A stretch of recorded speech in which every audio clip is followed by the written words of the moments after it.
Welcome back to my channel, and if you're new here, my name is Sylvia and I make videos on planning with the occasional review. Planning has always been my way of working out problems and solving the day-to-day issues in my life. Join me as I experiment on how to best tackle projects, figure out how to stick with habit tracking, and celebrate the wins, both big and small. So grab a cup or a glass of whatevs and let's get on with the video.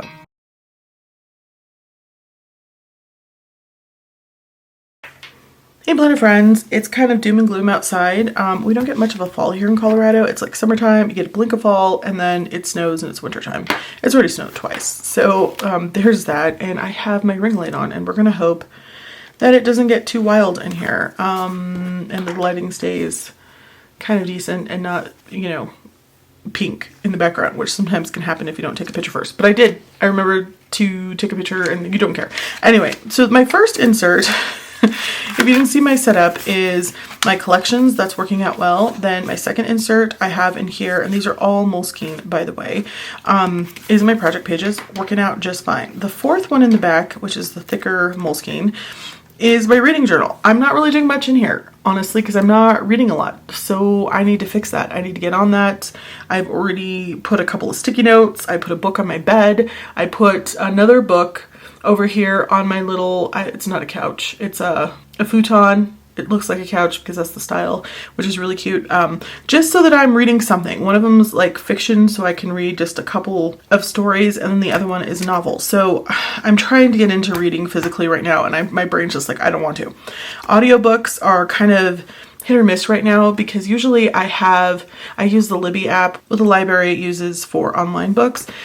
And I think I have 2 books coming up in 2 weeks, and the rest are like 6 and 8, and I think 12 weeks is the furthest book I have out. So I'm just kind of waiting on that stuff. So I decided to go ahead and listen to Sherlock Holmes because it's something I've been trying to get back into, and I've just never finished it. Is that wild that I've never finished any of the Sherlock Holmes? I've read some of the stories, but just not completed an entire book.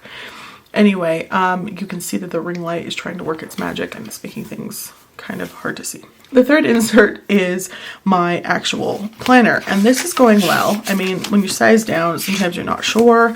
I did go ahead and move this list of last time things to a collections because this wasn't working out, and sometimes that happens. You're allowed to make mistakes and move things around. I did spend an hour of my life scheduling all of this nonsense yesterday. It was wild. I couldn't believe it took that much time out of my life, but it's done. And we'll be going to the Nutcracker, continuing that tradition with my nieces in December. Here is my big to-do list that I need to break down into smaller chunks or slowly figure out pieces of here and there. I wrote it here on like my monthly kind of like a task list, and then I break it down throughout the weeks and the days. So here is how early month went, because we are currently on the 13th of mid-month, November of 2024, in case you're watching this in the future. So I was kind of annoyed because I didn't try to group these a little bit better, and that's the beauty of the Alistair method. You really don't have to do that, but I was hoping that like I could use this kind of as a what not to do and just go through the list and try to group them a little bit more.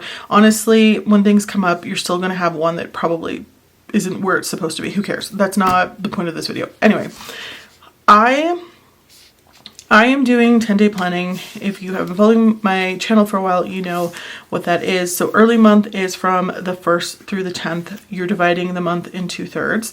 And so I did this here from the 1st through the 7th. And I told myself, I was like, yeah, that's what I'm going to do, because I was falling into old habits, and I was like, why? I should have put all 10 days, because when I was tracking some of these things, I was tracking it down here on my little sheet.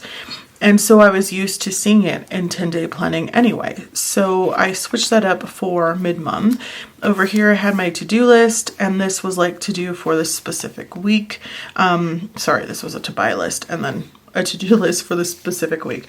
Now this is a little bit different because I don't need to schedule chicken. It's just like I just need to remember to put the chicken in the freezer. So these don't need to be like over here in an Alistair style method where I'm checking off certain days I want to do these. These are just things that need to be done, that don't need to be scheduled, just so that I remember that they got to get done. So down here I have my meal plan. And this was like, honestly, I have this on my refrigerator because I've worked with my nutritionist. And what works really great is, maybe I'll take a picture and, you know, add it into this. But she gave us this magnet that you put on your fridge that has the days of the week. I divided it in half so that I could have like lunch on one side and dinner on the other, and then I used sticky notes instead of writing on it, because you can write on it with like those chalk pens, just because sometimes you plan for chicken and the hamburger needs to be used, or you know you plan for chicken again but you rather have steak. So it's just like going through whatever we buy for that 2 to 3 week period, putting them on the side of the fridge on sticky notes, and then just placing them wherever and then rearranging them if we decide to change it up. Sometimes, you know, we have a busy day and I didn't realize, and I'm just not in the mood for cooking something that takes a little bit longer, so I go with something simple like a quesadilla. Then we have my vocab. I'm trying to add in the stickers here and there where there's some either white space or space in general, just so that I can use them. They're kind of cutesy. I like them. And this is my vocabulary, which I only did from the 1st through the 7th. So hopefully I'll remember to comment on that when we get to the vocabulary again. Here is, you know, my week only through the 6th. So this is where the 7th, and technically, because I decided to do this, the 7th through the 10th should go for my dailies. But honestly, when I created this, because I was like, oh, I should just do 10-day planning, I added on these extra 3 days on its own spread instead of, you know, trying to figure out how to add them over here. I guess I could have put them down here, but no, that probably wouldn't have worked. Anyway, I kind of ended up dumping all the things that I wanted to do here and here, so I didn't really have much to put on those dailies, if that makes sense, for the last 4 days of the early month. So I just didn't use a spread. Now I certainly can come back to this because I do have them numbered and put something else here, even some thoughts and feelings. But yeah, that happens and that's okay. These dailies, although I tend to use them almost every single day, some of them are a little bit more sparse than others. They don't have to be used if you don't want to write anything that day. That's the beauty of it. That's why I got rid of the stickers. Like, if I didn't want to use them, who cares? Don't use them. And I didn't. After I finished this spread, I decided, okay, I want to do 10-day planning. This is how I set it up. I scooched it all over to the side here so that I could write on this section all of my to-dos that I wanted to get done. And then kind of sideways, I decided to do my meal planning here. Once again, this is sort of me just recording what we're eating because all of that information is on my fridge, and that's where I kind of work all of that out. I have another weekly to-dos here for things that I don't need to schedule on a specific day. I just put here and I either move to my dailies or I check them off here, and it's not that serious. We are currently on Wednesday the 13th. Couple of things here are time sensitive, and so when that's true, like for instance, I have to have these ladies' pages read, critique partners, because we meet on Monday the 18th. So I just kind of go ahead and I mark them so that I know that these are hard dates.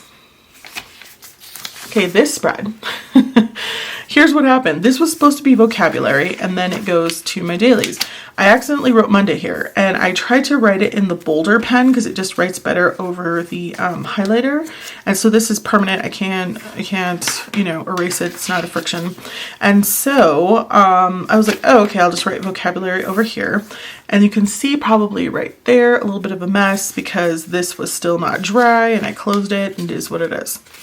So what ended up happening was I moved my vocabulary out of here because that happens. Once I start getting like the hang of my vocab again, and once I get into the swing of things again with vocabulary, I should say, I tend to feel confident and want to move it out, and that's what ended up happening. So I never covered this with washi tape to try to fix it because I didn't put my vocabulary in here, and I'm probably not going to. I mean, if I fall off again, then it'll go back in here, but I'm pretty confident that I will continue it in my new setup. So we have Monday and Tuesday. So this happened on Tuesday as well as, I think it was a Friday? Yeah, Friday. Sometimes instead of just going to my weekly and putting all this stuff in the to-do list so I can either move it here or to the dailies, I dump it in a day.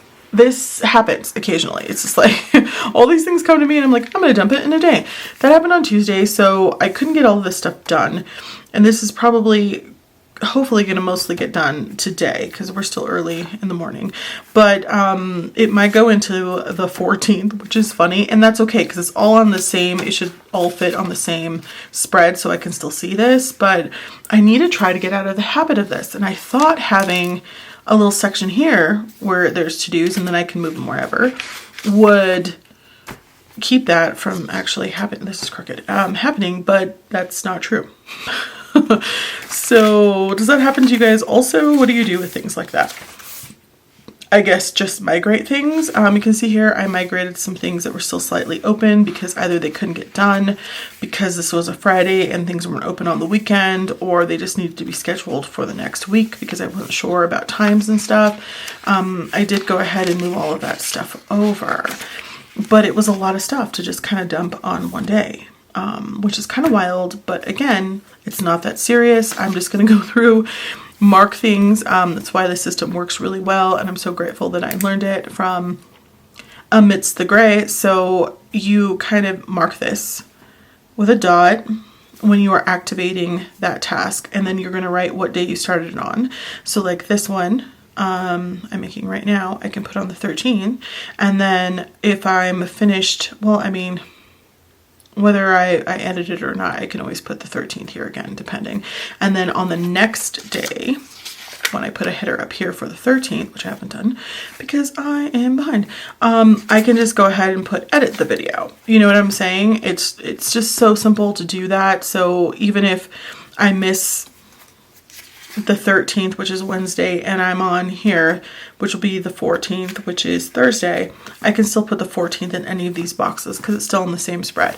It kind of annoys me. You can certainly flip, but I think if I had to flip and some of these tasks don't get done until the 15th, I would just migrate them over and it's not that serious, or schedule them for later. Here is my mid-month little page here, which is working out well. I started out in gray, but then I decided I found those highlighters in my, I think it was Family Dollar. I hope I didn't say, no, just kidding. We have a Family Dollar in our town, but in the town over, we have a Family Dollar and a Family General. So I think that's what it's called. Family General is where I found mild liners, and I was like, oh my gosh, I want to use the olive. So that's why usually I have the months either all the same, or I switch it up and I'll do an early month one color, a mid-month another color, and then the late month a different color. It is what it is. It just depends on how I'm feeling. Honestly, it's about laziness. I made a new little sticky note for my books. So Before I Fall is a looper book. I'm writing a looper book, so I'm slowly reading this to see how the author is handling things. I read they call themselves a sideways story. Not to be confused with like the book or like the movie, but anyway, so it's a little bit different. It's like when you go back in time, but you're not looping in time. Kind of like It's a Wonderful Life. Is that what it's called? I think so. I've never seen that movie. I've always seen, the clips of an angel gets its wings or when you ring a bell or whatever, but I should probably watch that. Anyway, The Adventures of Sherlock Holmes, got that on there on audiobook. And then Six of Crows, they don't have an audiobook. I'm not sure if it's something I want to take the time to read, especially right now. But the reason why I put it down here is because I did buy Save the Cat writes a young adult novel, which is different than the just regular novel one. And this is the series that they use. And part of the reason why I bought that book is because I wanted to see how they broke down series, and it has spoilers. So I need to read it before I can actually read that section. So I should probably get on that. You don't care. Anyway, so that is everything that I have been doing and changing in my planning from early month to mid-month. All of this is the same. Took out the vocabulary, that's different. And I mean, honestly, this is all the same stuff. It's just organized differently, if that makes sense. And I was like, please, Sylvia, try to section things out a little bit better. And I might not use all of this, and that's okay too. It's just as long as it keeps working for me. You obviously see that I'm not reading any pages whatsoever, and it's giving me anxiety. Finally listened to an hour of an audiobook. But I need to work on those things, and that is everything. Yeah. Planning is doing well in here. Really like this little sticker book thing because it's easy for me to just peel off things and put a sticker somewhere. I need to work on reading and journaling it. It's giving me anxiety. I'm just going to put this underneath, but I do have my late month sheet all ready to go when that happens. And that, you guys, is everything. How is your planning going? I'm getting excited for 2025. I'm waiting on a little bit of a haul of some Traveler's Notebook in standard size things that I've never owned before that I'm going to be doing. But, you know, I pretty much have everything but one thing bought. And I'm ready. And I'm excited because my monthly insert from Traveler's Company, that god awful red orange, starts next month, which is only in a few weeks. Wild thornberries. All right, so don't forget to like, comment, subscribe. I hope this was helpful. Thanks for watching, and I'll talk to you soon. Bye.